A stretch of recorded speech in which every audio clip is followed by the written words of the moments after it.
إله إلا الله لا إله إلا الله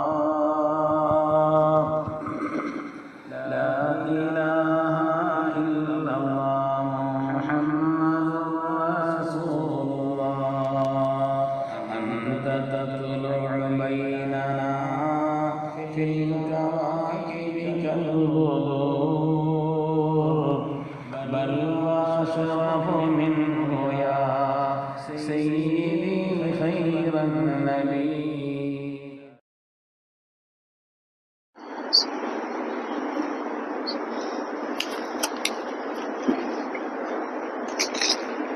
السلام عليكم ورحمة الله وبركاته.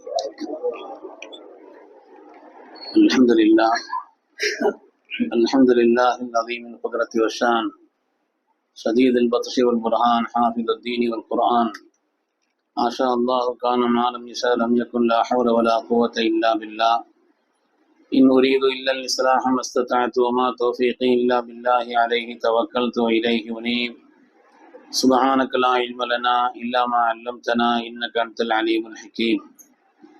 قال الله سبحانه وتعالى في القرآن الحميد بسم الله الرحمن الرحيم ولو كنت فظا غليظ القلب لانفضوا من حولك. وقال النبي صلى الله عليه وسلم بعثت لأتمم مكارم الأخلاق وكما قال عليه الصلاة والتسليم.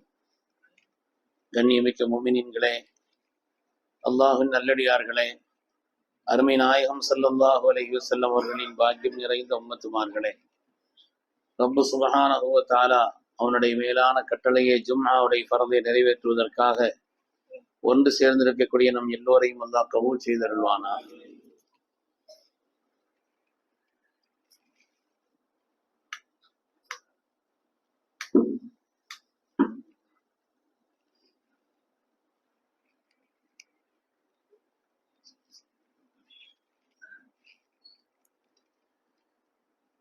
கண்ணியமானவர்களே, இந்த உலகத்தில் அனுப்பப்பட்டுள்ள எல்லா நபிமார்களுடைய பல்வேறு விதமான ஆற்றல்களை குர்ஆன் சொல்லி காண்பிக்கிறது.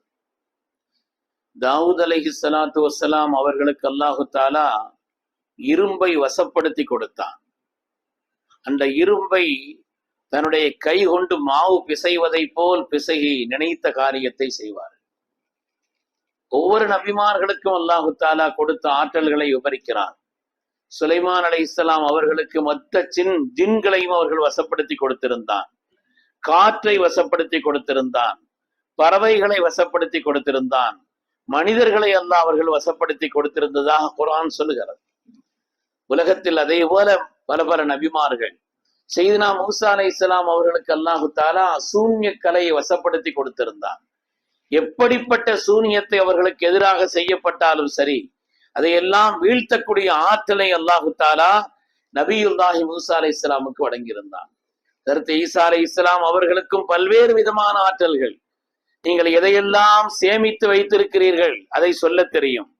நீங்கள் எதை சாப்பிட்டு இருக்கிறீர்கள், நீங்கள் எதை சாப்பிட்டீர்கள், இன்று எதை சாப்பிட்டு இருக்கிறீர்கள், எல்லாவற்றையும் உனப்பியுக்கும் பிமா தஅகுலூன் வமா தத்தகிரூன ஃபீ புயூத்திக்கும், எதை நீங்கள் சாப்பிட்டீர்களோ சேமித்து வைத்திருக்கிறீர்களோ எல்லாவற்றையும் சொல்ல தெரியும் என்று அல்லாஹு தஆலா நபியுல்லாஹி ஈசா அலைஹிஸ்ஸலாமுக்கு தன் புறத்திலிருந்து ஒவ்வொரு நபிமார்களுக்கும் கொடுத்த ஆற்றல்களை, பல்வேறு திறமைகளை அல்லாஹு தஆலா வரிசைப்படுத்தி சொல்கிறான். ஆனால் எல்லா ஆற்றல்களும் ஒன்று சேர்ந்து வழங்கப்பட்ட நமது உயிரினும் மேலான கண்மணி முஹம்மதுர் ரசூலுல்லாஹி ஸல்லல்லாஹு அலைஹி வஸல்லம் அவர்களுக்கு அல்லாஹு தஆலா ஆற்றல்களின் வழியாக அவர்களை உலகத்திலே அறிமுகப்படுத்தவில்லை.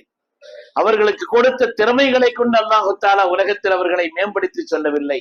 மாறாக அவருடைய குணங்களை அறிமுகப்படுத்தி அல்லாஹு தஆலா சொல்லி காண்பிக்கிறார். வஇன்னக லஅலா குலுகின் அதீம், நாயகமே தாங்கள் மகத்தான குணத்திலே ஆக உயர்வான குணத்தில் இருக்கிறீர் என்று அல்லாஹு தஆலா சொல்கிறார். அவருடைய குணங்களை சொல்லி காட்டுகிறான். எனவே ஸல்லல்லாஹு அலைஹி வஸல்லம் அவர்களும் தங்களுடைய உயர்வான குணத்தை இந்த உலகத்தில் சொன்னார்கள். மக்கள் அப்படி உயர்வான குணத்தின் மீது இருக்க வேண்டும் என்று சொல்லி காண்பித்தார். ஒரு 4 ஹதீஸ், அல்லாஹுடைய ரசூலுடைய ஒரு 4 ஹதீஸ் நம்முடைய வாழ்க்கையிலே குணங்களுடைய முக்கியத்துவத்தை உணர்த்தக்கூடிய மகத்துவமிக்க ஹதீஸுகள். அல்லாஹ்வுடைய ரசூல் சொன்னார்கள், இந்த உலகத்திலே அவர்கள் சொல்லி காட்டிய உன்னதமான ஒரு உபதேசங்களிலே இத்தகில்லாஹ ஹைசுமா குன்த, எந்த நிலையில் இருந்தாலும் அல்லாஹ்வை பயந்து கொள்ளுங்கள். என்னை படைத்த ரப்பு என்னை பார்க்கிறான். யார் பார்த்தாலும் பார்க்காவிட்டாலும் எந்த நிலையில் இருந்தாலும் என் ரப்பு என்னை பார்த்து கொண்டிருக்கிறான் என்ற பேர் உணர்வோடு நீங்கள் வாழ்க்கையிலே செயல்படுங்கள். ஏதாவது குறைகள் செய்து விட்டாலும் அதை துயர்ந்து உடனடியாக ஒரு நல்ல காரியத்தை துயர்த்தி வைத்து விடுங்கள் என்று சொன்ன ஸல்லல்லாஹு அலைஹி வஸல்லம், மக்களிடத்தில் நல்ல குணத்தோடு நடந்து கொள்ளுங்கள். இந்த ஹதீஸினுடைய நிறைவாக சொன்னார்கள், மக்களிடத்தில் நல்ல குணத்தோடு நடந்து கொள்ளுங்கள் என்று அல்லாஹ்வுடைய ரசூல் சொன்னார். அதே போல இன்னொரு ஹதீஸை சொல்லி காட்டுகின்ற நேரத்திலே அல்லாஹ்வுடைய ரசூல் சொன்ன, இன்னமா புஇஸ்து லியுத்தம்மிம மகாரிமல் அக்லாக், எல்லா நற்குணங்களையும் நிறைவுபடுத்துவதற்குத்தான் நான் நபியா அனுப்பப்பட்டிருக்கிறேன் சொன்னார். இந்த உலகத்தில் நான் நபியா அனுப்பப்பட்டதனுடைய நோக்கமே நற்குணங்கள் என்று என்னென்ன உண்டோ எல்லா நற்குணங்களையும் நிறைவுபடுத்துவதற்கும் அதை பூரணமாக்குவதற்கும் தான் நான் நபியா அனுப்பப்பட்டேன் என்று அருமை நாயகம் ஸல்லல்லாஹு அலைஹி வஸல்லம் சொன்ன இன்னொரு ஹதீஸ். முந்தாவது சொன்னார்கள், சுகில ரசூலுல்லாஹி ஸல்லல்லாஹு அலைஹி வஸல்லம், ஸல்லல்லாஹு அலைஹி வஸல்லம் கேட்கப்பட்டது, அன் அக்ஸரி மா யுதுகிலுன் நாஸல் ஜன்னா, மக்களை சொர்க்கத்தில் நுழைவித்து வைக்கக்கூடிய காரியங்களில் பிரதானமான காரியம் எது? மக்கள் அதிகமாக சொர்க்கத்திற்கு எதன் காரணத்தினால் செல்கிறார்கள்? அல்லாஹு தஆலா நமக்கும் அந்த நசீபை தந்திரவே. எதற்காக மனிதர்கள் அதிகமான பேர் சொர்க்கத்திற்கு செல்கிறார்கள்? ஸல்லல்லாஹு சொன்னாங்க, 2 காரணம் தான் சொன்னாங்க. 2 காரணம் தான். சொர்க்கத்தை கொண்டுதான் மனித வாழ்க்கையினுடைய வெற்றி. 2 காரணம் தான். தக்வல்லாஹி வ ஹுஸ்னுல் குல்க், அல்லாஹ்வுடைய அச்சமும் உயர்ந்த குணமும் என்று சொன்னார். அல்லாஹ்வுடைய அச்சமும் ஆக உயர்ந்த குணமும் தான் மனிதர்களை சொர்க்கத்தில் நுழைவிக்கிறது என்று சொன்னார். அதே போல் ஹஜ்ரத் ஸையதுனா முஆத் ரலியல்லாஹு சொல்கிறார்கள், கண்மணி ரசூலுல்லாஹி ஸல்லல்லாஹு அலைஹி வஸல்லம் அவர்கள் என்னை அனுப்பி வைக்கிறார்கள். எப்படிப்பட்ட ஒரு வழி அனுப்புதல்! இனிமேல் நீங்கள் திரும்பி வந்தால் என் கபர் அருகில் தான் நடந்து வர வேண்டும் என்று சொன்ன ஒரு நிலையில் வழி அனுப்புதல். இனிமேல் அல்லாஹ்வுடைய ரசூலை அவர்கள் பார்க்க போவதில்லை. மதீனா முனவ்வரா வந்தால் நீங்கள் மஸ்ஜிது நபவியிலும் என்னுடைய கபருக்கு அருகிலும் தான் நடந்து வருவீர்கள் என்று சொன்னார்களே. கண்கலங்கிய நிலையிலே ஹஜ்ரத் முஆத் ரலியல்லாஹு தஆலா அவர்களை அவர்களும் அல்லாஹ்வுடைய ரசூலும் கண்கலங்கிய நிலையிலே வழி அனுப்பி வைத்த அந்த வழி அனுப்புதலிலே ஹஜ்ரத் முஆத் ரலியல்லாஹு சொல்கிறார்கள், நான் வாகனத்திலே என்னுடைய காலை எடுத்து வைத்து பயணப்படுவதற்காக வேண்டி உள்ள ஒரு நிலையில் எனக்கு கடைசியாக இனிமேல் தங்களுடைய அமுதமாய் திறந்து அவர்கள் பேசக்கூடிய நசீஹத்தை கேட்பதற்கான ஒரு பாக்கியம் எனக்கு இல்லை. ஆக கடைசியாக சொன்னார்கள், அஹ்சின் குலுகக லின்னாஸ் யா முஆத், முஆதே மக்களிடத்தில் நல்ல குணத்தோடு நடந்து கொள்ளுங்கள் என்று சொன்னார். இந்த உலகத்தில் மனிதர்களிடத்தில் ஏற்படுத்தக்கூடிய மாற்றங்களிலே குணங்கள் மிகப்பெரிய மாற்றத்தை உண்டாகும். அல்லாஹ்வுடைய ரசூலை அல்லாஹ் நமக்கு அறிமுகப்படுத்துகிறான். ஆக அவர்களின் உயர்ந்த குணத்தை கொண்டு இந்த உம்மத்தும் அப்படிப்பட்ட குணத்தை பற்றி கொள்ளுமானால் ஒரு மற்றவர்களை சந்திக்கிறார்கள், ஒரு முகமலர்ச்சியோடு உள்ள சந்திப்பு. நாளைக்கு முன்னாலே சில வருடங்களுக்கு முன்னால் கத்தரிலே நடந்த ஒரு கால்பந்தாட்ட போட்டியிலே அங்கங்கே ஹதீதுகளை டிஜிட்டலிலும் பல இடங்களிலும் எழுதி வைத்திருந்தார்கள். உலகத்து மக்களால் அதிகமாக பார்க்கப்பட்ட மக்களால் அதிகமாக அவர்கள் ஆனந்தத்தோடு வித்தியாசமாக பார்க்கப்பட்ட ஒரு ஹதீஸ் என்னவென்று சொன்னால், உன்னுடைய சகோதரனுடைய முகத்தை பார்த்து ஒரு புன்முறுவல் செய்வது நீ செய்யக்கூடிய ஒரு அறம், ஒரு மகத்தான ஒரு நற்காரியம் என்று எழுதி வைக்கப்பட்டிருந்தது. நமக்கு அது சாதாரணமான விஷயம்தான். ஆனால் உலகத்திலிருந்து பல நாடுகளில் இருந்து வந்தவர்கள் திகைத்தார்கள். முஹம்மது ஸல்லல்லாஹு அலைஹி வஸல்லம் அவர்கள் சாந்தத்தினுடைய ஒரு தலைவராக அறிமுகப்படுத்தப்படவில்லை உலக அளவிலே. அவர்களை எல்லாம் ஏதோ ஒரு வித்தியாசமான உலகத்திற்கு தீவிரவாதத்தை போதிக்கக்கூடியவர்கள் போல் கற்பனை செய்திருந்த அவர்களுக்கு உன்னுடைய சகோதரனை நீ மற்றவர்களை பார்த்து ஒரு புன்முறுவல் செய்வது இருக்கிறதே, நீ செய்யக்கூடிய ஒரு மகத்தான ஒரு அறமான காரியம் என்ற அந்த செய்தி தான், இந்த ஹதீஸ் தான் அதிகமான மக்களால் பார்க்கப்பட்டது என்று எழுதியிருந்தார். அருமையானவர்களை, உலகத்திலே மாற்றங்களை உண்டாக்குவதற்கும் வெற்றியை ஏற்படுத்தி தருவதற்கும் குணத்தை போல் உலகத்தில் மகத்தான ஒரு சாதனம் எதுவும் இல்லை. நபிமார்களுக்கு மத்தியிலே ஸல்லல்லாஹு வெற்றியின் ரகசியத்தை அல்லாஹ் சொல்கிறான். வெற்றியின் ரகசியம் வலவ் குன்த ஃபல்லன் கலீதல் கல்பி லன்ஃபது மின் ஹவ்லிக். நாயகமே, தாங்கள் மாத்திரம் கடுகடுப்பானவர்களாக கடின சித்தம் உள்ளவராக இருந்திருந்தால் மக்கள் உங்களை விட்டு விரண்டோடி இருப்பார்கள் என்று அல்லாஹ் தஆலா அருள்மறையிலே சொல்கிறார். சஹாபி பெருமக்கள் சொல்வார்கள், ஃபுத்திஹத்தில் மதீனா பி அக்லாக்கின் நபி ஸல்லல்லாஹு அலைஹி வஸல்லம். மதீனா நகரம் வெற்றி கொள்ளப்பட்டது ஸல்லல்லாஹுடைய மகத்தான குணத்தால், அவருடைய அருமையான பண்பான உயர்ந்த குணத்தினால் தான் மதீனா வெற்றி கொள்ளப்பட்டது என்பதை பெருமக்கள் சொல்கிறார்கள். வரலாறுகள் அதை சாந்தி பகர்கிறது. ஷாம் தேசத்திலே தை என்று ஒரு கூட்டம், அதிலே அதி என்பவர் தலைவராக இருந்தார். ஒக்கான அஷத்து அதாவத்தல் ரசூலில்லாஹி ஸல்லல்லாஹு அலைஹி வஸல்லம். எதிரிகளிலேயே ஆக கடினமான எதிரி அவர், கடினமான எதிரி. அப்படிப்பட்ட நிலையில்தான் ஒரு கட்டத்திலே அந்த தை கூட்டத்தார் ஸல்லல்லாஹு கைதிகளாக ஆக்கப்பட்டார்கள். ஏராளமான மக்கள், ஏராளமான குதிரைகள், ஏராளமான அடிமைகள், ஏராளமான சாதனங்கள் எல்லாம் இவர்கள் வசம் வந்தது. அந்த நேரத்தில் அந்த கூட்டத்தில் இருந்த ஒரு பெண்மணி, சஃபானா என்று சொல்லப்படக்கூடிய ஒரு பெண்மணி ஸல்லல்லாஹு வருகிறார். அல்லாஹ்வுடைய ரசூலிடத்தில் வருகிறார்கள். வந்து ஹஜ்ரத் முஹம்மது ஸல்லல்லாஹு முன்னால் நின்று கொண்டு அவர்கள் சொல்கிறார்கள், அந்த சஃபானா என்ற பெண்மணி அவர்கள் சொன்னார்கள், ஃபைன் அபி கான சய்யிது கௌமி.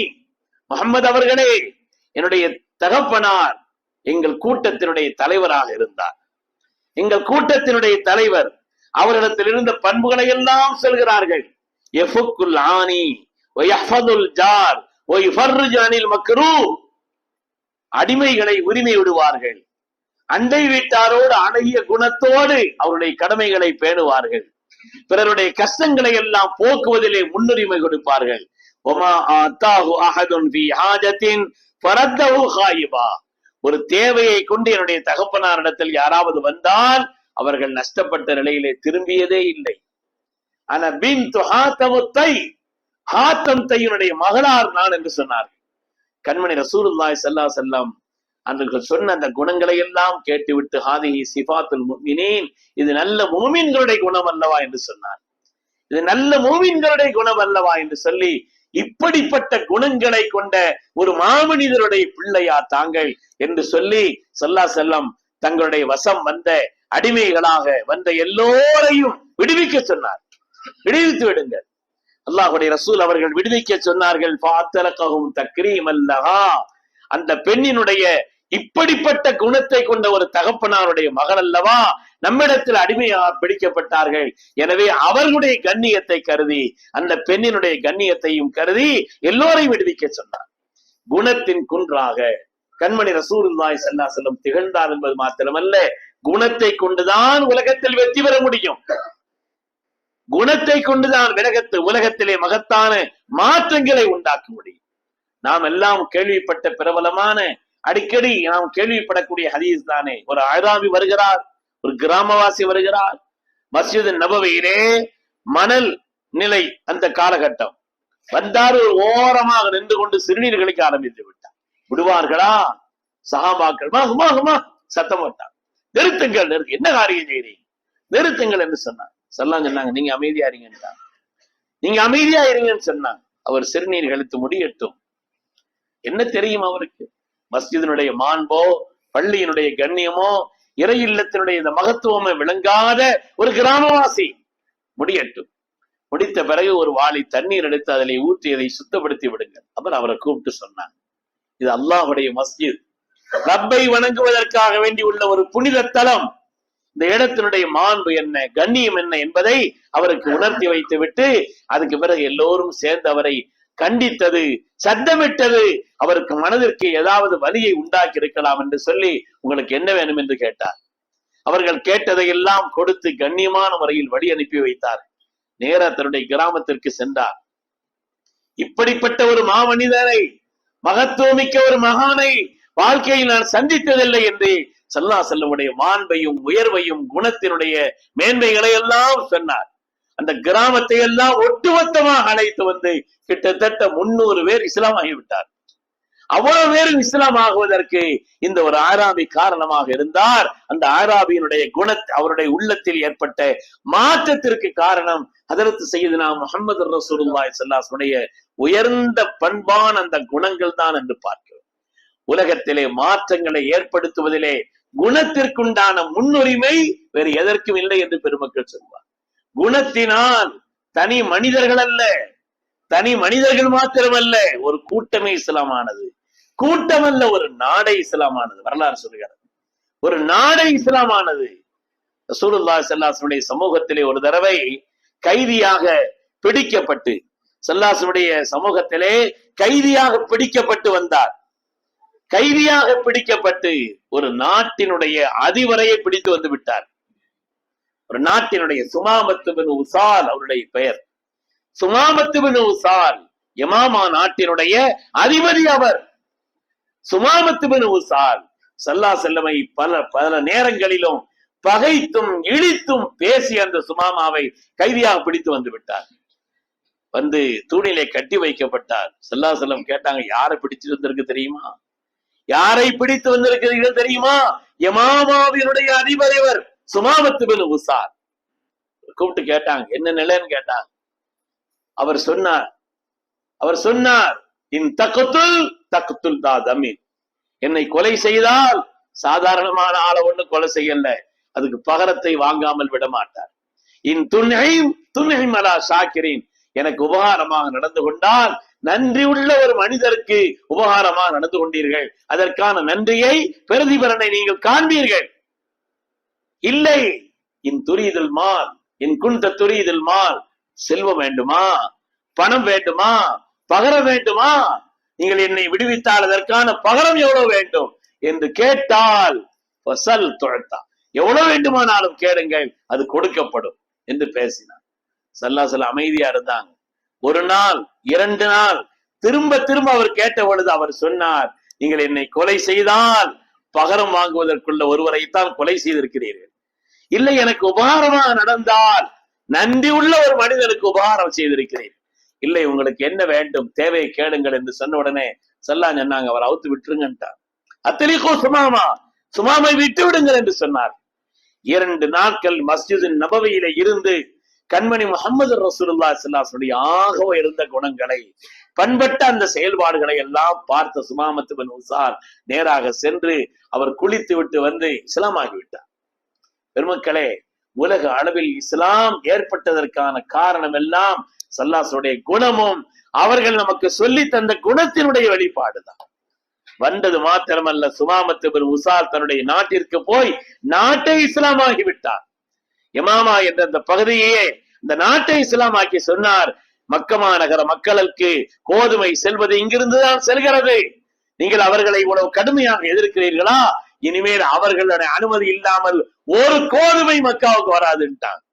சொன்னாங்க, அப்படி சொல்லக்கூடாது, அப்படி நீங்கள் சொல்லக்கூடாது, நீங்கள் அதை அனுப்பி வையுங்கள் என்று சொன்னார். அவருடைய உயர்ந்த குணத்தினால் ஒரு நாடை இஸ்லாமானது. அருமையானவர்களே, மக்களிடத்திலே உயர்ந்த குணமும் பண்பாட்டை போதிப்பதற்குத்தான் நான் வந்தேன் என்று சொன்னார். எனவே ஆக சின்ன விஷயங்களிலே கூட உயர்ந்த குணத்தோடு நாம் நடந்து கொள்வது, அது கண்மணி முஹம்மது ரசூலுல்லாஹி ஸல்லல்லாஹு அலைஹி வஸல்லம் கண்ணியத்தின் வெளிப்பாடு, கற்றுத்தந்த பண்பாடுகளுடைய வெளிப்பாடு. ஆகவே நம்முடைய குணத்தால், நாம் உயர்ந்த பண்புகளால் உலகத்திலும் கண்ணியம் பெறுகிறோம், உன்னதமான சொர்க்கத்தையும் பெறுகிறோம் என்று அல்லாஹ்வுடைய ரசூல் நமக்கு வழிகாட்டி இருக்கிறார். அல்லாஹு சுப்ஹானஹு வ தஆலா என்னென்ன உயர்ந்த குணங்களை எல்லாம் அல்லாஹ்வுடைய ரசூல் நமக்கு கற்றுத் தந்தார்களோ, எல்லா உயர்ந்த குணங்களையும், அந்த மூமின்களுடைய உயர்ந்த குணங்களை பெற்று உலகத்திலும் மறுமையிலும் வெற்றி பெற்ற சாலிஹீன்கள், அருளாளர்கள், நன்மக்களுடைய கூட்டத்தில் நமது நாயகத்தோடு ஒன்றித்திருக்கக்கூடிய உயர்ந்த நசீபை அல்லாஹ் நம் எல்லோருக்கும் தந்தருள்வானாக. ஆமீன் ஆமீன் யா ரப்பல் ஆலமீன். வ ஆகிரு தஅவானா அனில் ஹம்துலில்லாஹி ரப்பில் ஆலமீன். அஸ்ஸலாமு அலைக்கும்.